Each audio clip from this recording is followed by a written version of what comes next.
Hello and welcome to Arvos of Harvo. It is the end of May. Wow, time has passed really fast.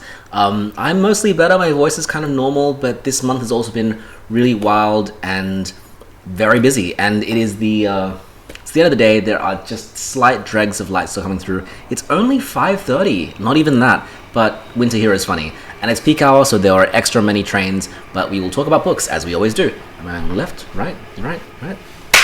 Alright, and I got through all my categories, which is good, and everything looks pretty normal this month. I think it's good. The only thing, though, is that everything this month is quite depressing, I have found. I do want to go out of my way to find more happy books, but I feel like the categories that I've picked myself this year set myself up for failure, and book number 1 is an excellent example of that. Jude the Obscure. Gosh, what a depressing book. So I know I have a category that says make me cry, and I'm trying to read books that are sad, and this book is just so unrelentingly down. Like, it's not a sad book so much as it is a book where bad things happen to our narrator and all our main characters.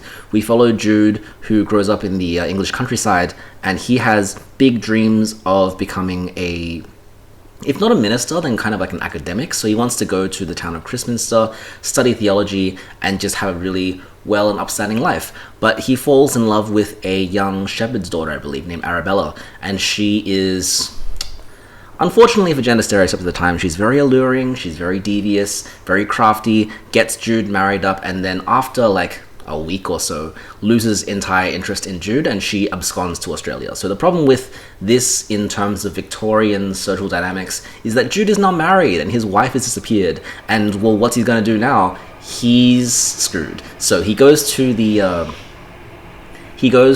Christminster and tries to study there, but he can't really do very well, so he ends up taking a job as a stonemason, I believe, and he connects with his cousin. The other thing that's weird about this book, and a lot of Victorian literature, is that cousin relationships are not seen as weird. So today we would find that horrifying, and reading this book we would be a bit uncomfortable with this. I don't think that was the intention of Thomas Hardy or any of the many other Victorian era novels that have cousin relationships.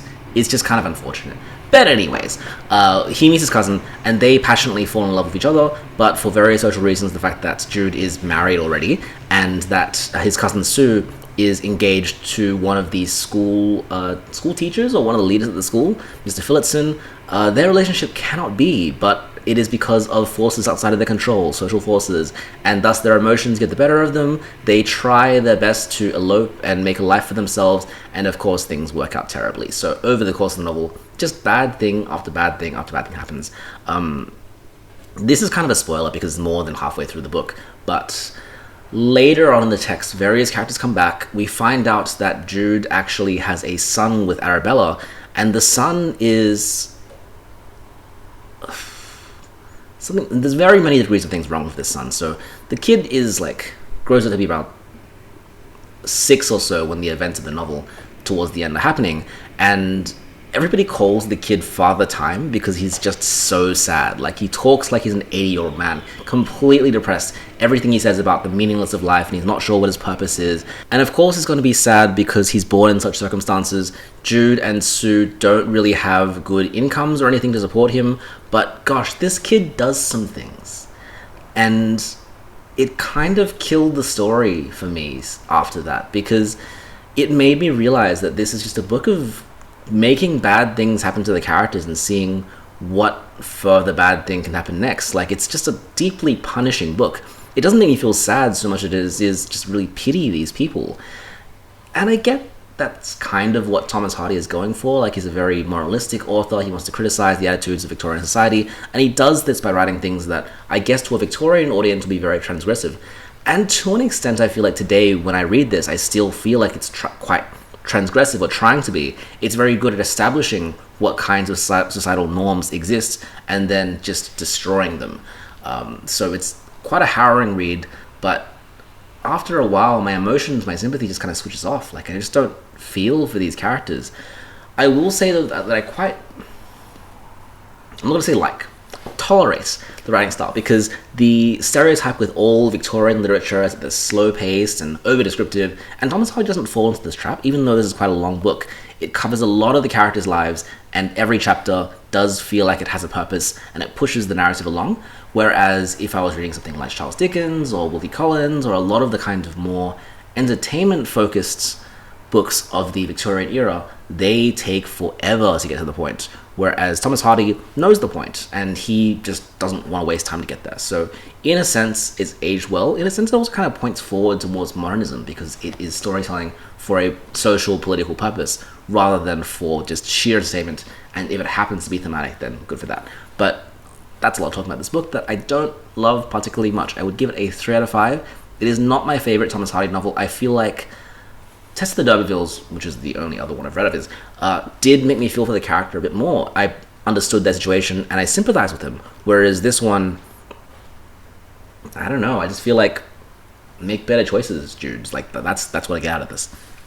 Book number 2 is my series finisher. Rabbit Redux is the second novel of the Rabbit Angstrom series by John Updike. So what the author John Updike decided to do is write a book for every 10 years of this character Rabbit Angstrom's life. And it chronicles the kind of historical events happen in America, so every 10 years, different events happen. This one is set in the 60s when Rabbit Angstrom is 36. It has the moon landings, it has desegregation, it has all of those things, and gosh, it is a depressing text.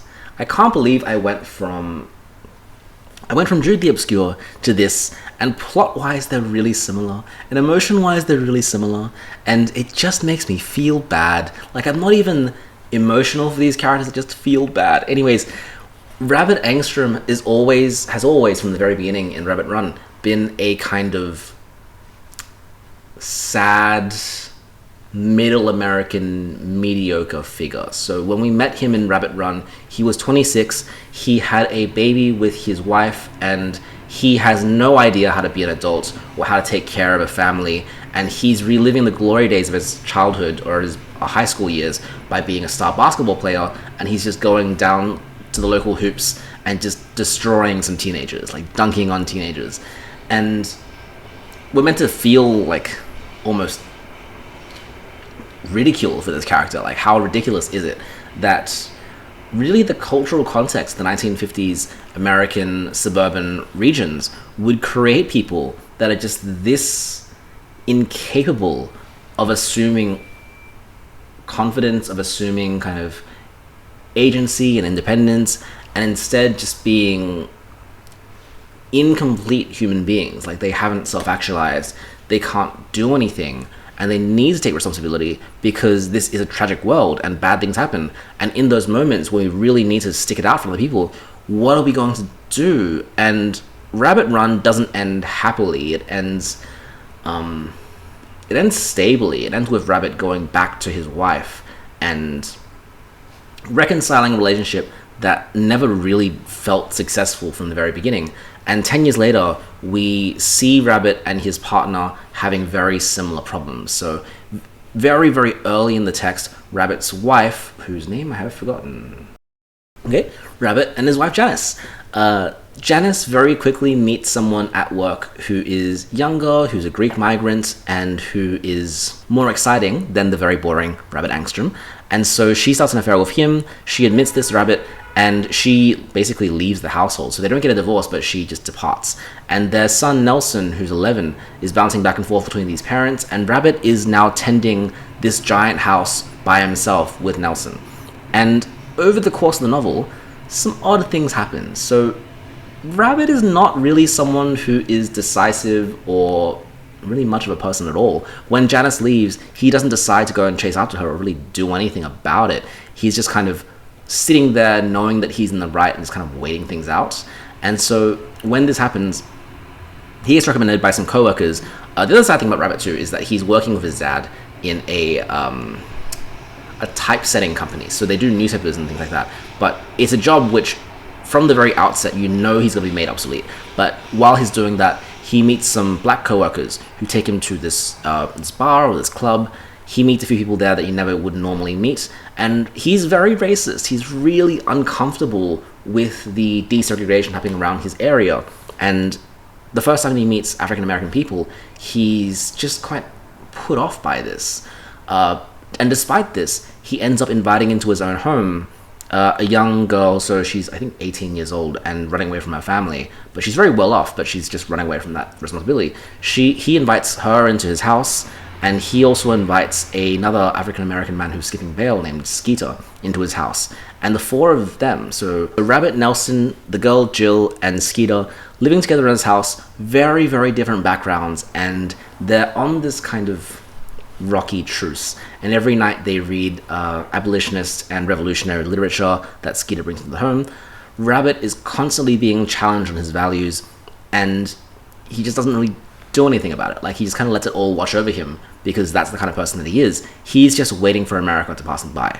Meanwhile, we have all of this foregrounded with the moon landing and with Stanley Kubrick's 2001: A Space Odyssey, but contrasted against these really far-off, fantastical things is just how banal this reality is. That the revolution is not something big and powerful and explosive and exciting. It's just a bunch of middling conversations in a living room with people who can't really commit to each other. It's sad. Like, it's really sad. And I thought about this as I was reading it, is that I feel like a lot of countries, but America especially, love to romanticize the past, and what they'll do is they'll look at the good old days, they'll look at, hey, the 70s were the good old days, or even now, we'll look at the 90s and say that was good old days, how simple things were, how beautiful things were, how peaceful things were, how good life used to be compared to how it is now. And these Rabbit novels, so Rabbit Run and now Rabbit Redux, to me feel like novels that say, these are historical records to prevent people in the future from doing this. Because this is what life for Rabbit Run in the 60s was like, and for Rabbit Redux, this is what life in the 70s was like, and it sucked, it's terrible. It's not good at all. Like, it's not somewhere you want to be, and it's not something that produces strong people or resilient people. And the people who are forgotten in these eras are the ones that are recorded in these novels, the kind of mediocre, ordinary, suburban, disappointing people that live quiet lives and go on to be forgotten. John Updike is really making this kind of historical record here, and I am quite apprehensive of going into the next few novels. So it goes to Rabbit is Rich and then Rabbit at Rest. Another 10 years, another 10 years. I feel like I'm just going to be made more and more sad. Like, all of the things that I like about the 80s and I guess 90s, I don't know how far it goes, but it's going to be brutal. It's going to be just destroying all of these visions. I think it's written well. I said this about Rabbit Run, and I feel that's about Rabbit Redux as well, is that it's glittery, glimmery writing. It's not straightforward, naturalistic writing. It's writing that is dressed up a little bit to feel literary, which means that I have a hard time reading it. I've read this slower than I did Jude the Obscure, just because the writing is not plain. The writing is... the sentence-to-sentence structure is a bit chewy. It's a bit hard to glean exactly what's going on. And the narrative itself, too, is a bit hard to follow as well, just because of how unconventional it is to have these characters that don't push the story along, but instead just kind of talk about things. So it's a hard read. I think it's a meaningful read, and it's worthwhile in forms of study. I don't know if I agree with people who say it's an absolute masterpiece and required crucial reading for people. Maybe it is easier for me as a non-American, as an outside looking in, to record this, whereas if I was an American, I think maybe this would shatter more windows and ceilings than I might have thought. But yeah, it's fine, it's okay, it's good, it's a 4 out of 5. I don't know if I would tell anybody to read this. Like, if they think it's interesting, then seek it out for yourself, absolutely, but I'm not recommending this. Book number 3, my Booker Prize winner, Vernon God Little by DBC Pierre, an Australian author writing about Texas and Mexico, winning the Booker Prize in 2003. Odd. And a lot of this book is about, well, hinges on a premise which is a little bit hidden. And I'm just going to say it outright. This book is not good. And I'm going to be ruining things because I don't think it's worthwhile reading.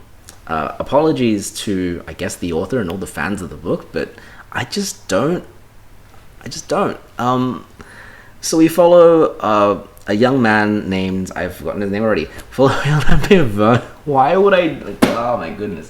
Follow a young man named Vernon Gregory Little, and he is a high school student in a town called Martirio, a small town in Texas.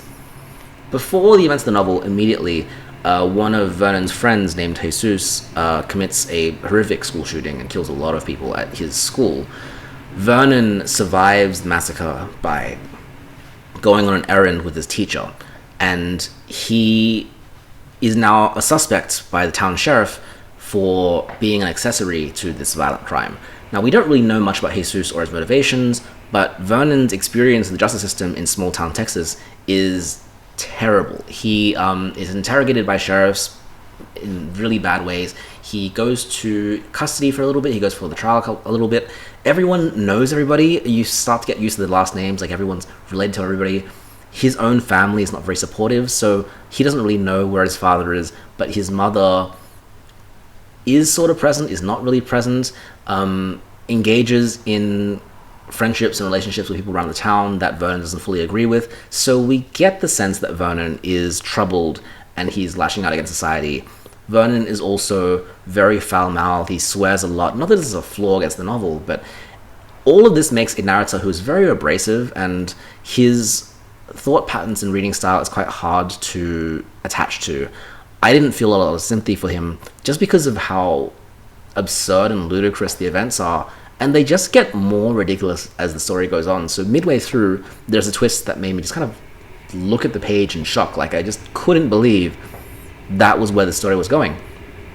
And there isn't, to me, that degree of cheekiness that would make this feel like a satire or a parody. I think because of the first-person voice and that consistency, it does feel like it's trying to be sincere, like a sincere narrative, and just wildly improbable things are happening. And then we get to the actual, like, humor of the novel. It's very rooted in the kinds of sexual and scatological things you would expect a teenage boy to... Well, not even that, right? Like, a stereotype of a teenage boy to be fixated on. But I know lots of teenagers that would be a lot more thoughtful than this. I just don't know. But if I had pulled this out from a bargain bin or whatever and not known it was a book winner, I would have said it was like an okay book, but I wouldn't ever remember it. But the fact that this is celebrated as the best release of its year, to me, it just really doesn't rub me the right way. I just think that it's mean-spirited, and it's making fun of vulnerable people, and it's just not kind to any of the characters. It expects the audience to be laughing at all of them, and I just don't see the wider purpose of doing that. It feels very, very cruel, and I wonder if it's because this book is so different to what we would expect from the book prizes. And I've said this before, the bookers really have a type. This is very against the type. It is American, it is vernacular, and it's very odd that people are comparing it to Shakespeare. I guess maybe it's like a little palate cleanser from different books that feel very samey in the Booker Prizes, and it's one of the books that are about America that is eligible. So maybe there's that, but otherwise I just can't explain it. I genuinely give this a 1 out of 5. I had an awful time reading it. I was just shocked and wearied and disappointed, really, at a lot of this. And I would say that if you are trying to read through all the Booker Prize winners, it's not high on the list. Like, I don't know what to say. I just didn't like it. Didn't do it for me. What made me laugh is The Winter's Tale by William Shakespeare. What a weird play. So I was supposed to read this for one of my university courses for Shakespeare, and I had the plot kind of explained to me, and I didn't really come back to it. I don't know that much about the play, so I know there's a character named Autolycus who's a thief. One of my friends in high school did a monologue about it, and it was a lot of fun. It was very energetic, and I never thought about it again. And I also know this is the play where Exit Pursued by a Bear comes from.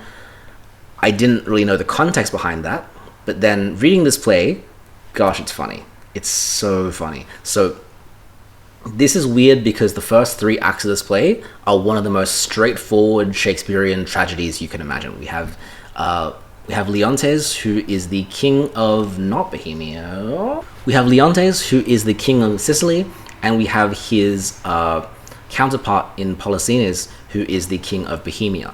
And right now, at the start of the play, they are having a celebration where Polixenes is in Sicily. Leontes is trying to convince his companion to stay a bit longer, and the other party is saying no. And Leontes asks his wife, Hermione, to convince Polixenes to stay a bit longer, and Hermione is successful. And because of this, Leontes immediately starts thinking that his wife has been unfaithful with Polixenes. And because of this, am I pronouncing it right? Polixenes? Yep. And because of this, Leontes just kind of loses all composure. He doesn't trust anybody who doesn't validate his theory that Hermione is being unfaithful, and he ends up alienating some people who will be extremely loyal to him and pushing them all aside. It gets to this point where Polixenes has to flee Sicily for his life, and Hermione gives birth to Leontes' daughter in captivity because she's been locked up, and this baby is ordered by the king to be abandoned, and things are sad from then on. Hermione passes away of grief, and at this exact moment, Leontes realizes, oh no, I've made a horrible mistake. But this can't be reversed, because the last scene of Act 3, I'm spoiling this a little bit, is, what's his name? What's his name? Antigonus? Is that who does it? Antigonus, who is a lord in service of Leontes. Antigonus is taking this little baby and sailing it out to Bohemia, putting the baby into the wilderness to be found by some shepherds, and at this moment, the bear arrives, and the bear chases him off. And it's so much funnier in context, because I had assumed that the bear is something that is provoked. It's not. It's completely out of nowhere. Like, he's having this really heartfelt speech to this baby that he's hoping will survive and grow up, and it's a dark and stormy night, and then he hears, wow, it's rumbling, and then he runs off and he's pursued by a bear. And later in that exact same scene, a shepherd finds the baby, and he's talking to the clown, who's a relative, and he's saying, oh, what happened to this? Where did the baby get here? And the shepherd says, I saw a lord that left the child here. They asked him, was this a long time ago? And he says, no, he is still currently being eaten by this bear. Like, it's just bizarre. And it's funny. Intentionally so in Acts 4 and 5, because then things take a turn for the better. But isn't that weird? Isn't that odd? That we have a Shakespearean comedy where the first 3 acts are just melodramatic tragedy. Basically Othello. And then, well, Othello without the race commentary. And then we get to Act 4 and 5, which totally untangles that and becomes a different story. It's just weird, it's odd, it's so unconventional, and yet so Shakespearean at the same time. This is also the first Shakespeare play that I've read without really any guidance or translations. The edition I have is not good. It is $4, I got it at a bargain store, but it doesn't have any clarification for any of what the words mean. And I think I've just sunk myself in so deep into Shakespeare that I can sort of read his language normally, to the point where I can get the plot, I can get the jokes. It's good. I say I would rank it like midway, maybe a little bit higher than most of the comedies. I give it a 4 out of 5. Don't go out of your way to read this if you're not a big Shakespeare fan, of course. But I can imagine a performance of this being pretty fun. And I think the playing of genre and some of the really great speeches in this play do come from women. It's good. It's well written. It's good. Shakespeare is good. Controversial opinion. And the last book of May is Get in Trouble by Kelly Link. This is my collection of short stories. I didn't know what to feel about Kelly Link because I was connected to her work by Karen Russell, who does incredible magic realism short stories, and that genre is having a bit of a moment right now. So we have lots of authors writing in magic realism and taking this genre to new and different places, playing with the form of the short story or even the form of print medium, doing things like messing with structure or perspective, and having just really amazing high concepts. So Kelly Link, her style is really different. Whereas I loved Karen Russell's really inventive high concepts, Kelly Link's stories don't have so much world building to them. They're much more about characters and character relationships within worlds that are a little bit different to our own. And part of the experience of reading each of these stories is figuring out what about this world is weird and where it's going to take a weird turn. So A great example of this is not the first story, but later on there's a story about a young girl who has basically catfished a older man on a MMORPG. They played video games together, they talked, she took the identity of her older sister and met with, or arranged to meet with this person at a hotel. And at this hotel, they have two competing conventions. So they have a dentist convention and a superhero convention. And then midway through the story, you're just kind of thinking, wait a minute, are superheroes real in this universe? And you're never really sure. So that works so differently to a Karen Russell story, where basically in the first 5 pages, you're like, oh, I get it. This is a world where people farm tornadoes for money, right? In these stories, I'll sometimes be halfway through and I'll be like, I don't know if I get it. Like, I don't know if this is a real person or a ghost. I don't know if this is supposed to feel surreal or it's just something normal. And at times that works to a detriment to these stories. Sometimes I'll be midway through these stories and just feel totally lost, not sure what to feel, not sure what to do. And sometimes they work really well. So my favorite story of this collection, which I really don't want to talk about too much, is Two Houses. And it sets up this spaceship going out into the distant reaches about a few different astronomers that share ghost stories with each other. And then this framing device of the ghost stories bleeds out into larger ramifications of their current existence.